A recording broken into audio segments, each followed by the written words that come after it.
विधानसभा में सदस्यों के व्यवहार से विधानसभा अध्यक्ष व्यथित नजर आए। दरअसल विधानसभा अध्यक्ष वासुदेव देवनानी ने सदस्यों की ट्रेनिंग के लिए सलाह दे डाली। सदन में सदस्यों के आचार व्यवहार को लेकर 2 दिवसीय ट्रेनिंग का सुझाव दिया।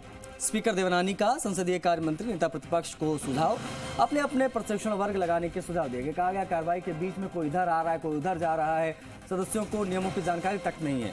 ट्रेनिंग होनी चाहिए, नियमावली याद भी करवाई जाए, नियमों के साथ पूरी नियमावली की जानकारी दी जाए। जो प्रशिक्षण वर्ग में नहीं आए उनको सदन में बोलने नहीं दिया जाए। दोनों दलों के जो यहाँ के संसदीय मंत्री और विपक्ष के नेता, क्या आप अपने सत्र के बाद अपने अपने विधायकों का प्रशिक्षण वर्ग 2 दिन का लगाएं, ताकि उनको सारी नियमावली याद भी कराएं, कंठस्थ भी कराएं, व्यवहार में लाने के लिए प्रेरित भी करें। इन आप लोगों का सहयोग। माननीय रफीक खान जी, माननीय रफीक खान जी, माननीय रफीक खान जी, आपको संबोधित कर रहा हूं। मैंने ये आग्रह किया, चूंकि विपक्ष के नेता नहीं है, कि इस कार्रवाई के बाद आप दोनों दल अपने अपने विधायकों का प्रशिक्षण वर्ग रखिए। जो प्रशिक्षण वर्ग में नहीं आए उसको आप बोलने के लिए आप नाम में न लिखेंगे, इतना कंपलसरी करेंगे तो व्यवस्थाएं ठीक चलेंगी। ताकि पूरे 269 से लेकर के अन्य भी, कोई बीच में से आ जाते हैं, कोई कहाँ जा रहा है, कोई उठ के बार बार बोल रहा है मना करने के बाद, ऐसा व्यवस्था हम दोनों दल, दोनों पक्ष जो है ना, इस तरह का करें। जी, राजस्थान के ब्यूरो हेड शशि मोहन शर्मा हमारे साथ फोन लाइन पर कनेक्ट है, उनसे बात करेंगे। शशि, विधानसभा की कार्रवाई की हाइलाइट्स क्या रही आज? विधानसभा में हमने देखा सरिस्का अतिक्रमण की गूंज भी सुनाई दी। हमने देखा कि सदस्यों के आचार व्यवहार की ट्रेनिंग की बात कही, सुझाव दिया स्पीकर ने। साथ ही साथ में जब मुफ्त बिजली के सवाल हुआ तो उस पर भी स्पष्ट कर दिया गया कि भाई नए आवेदकों के लिए कोई फ्री बिजली नहीं है।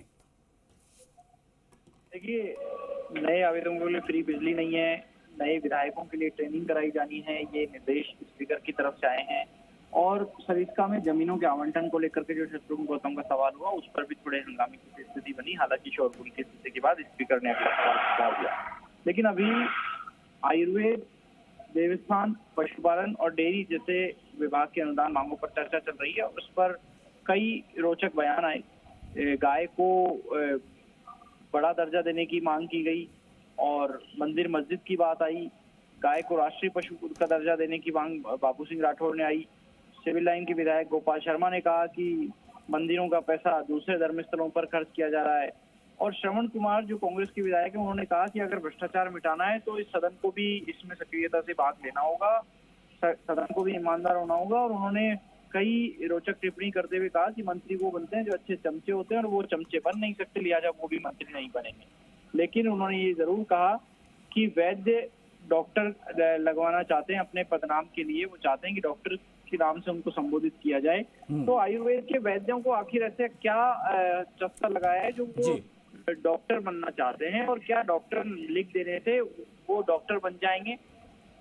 जबकि उन्होंने ये कहा कि वैद्य का बहुत बड़ा दर्जा होता था और वैद्य के दर्जे को उसी स्तर पर लाने के लिए प्रयास किए जाने चाहिए और आयुर्वेद का सम्मान होना चाहिए।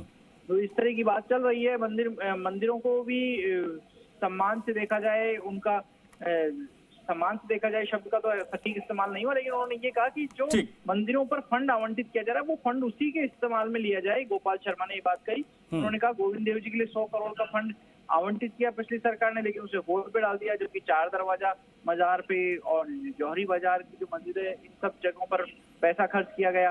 तो इस दौरान गोपाल शर्मा में और जो आदर्श नगर से आने वाले विधायक हैं उनमें थोड़ी नोकझोंक भी हुई और उन्होंने कह दिया कि ये आपका आखिरी कार्यकाल है। गोपाल शर्मा ने ये भी कह दिया। तो इन सबके बीच सदन की प्रक्रिया चल रही है।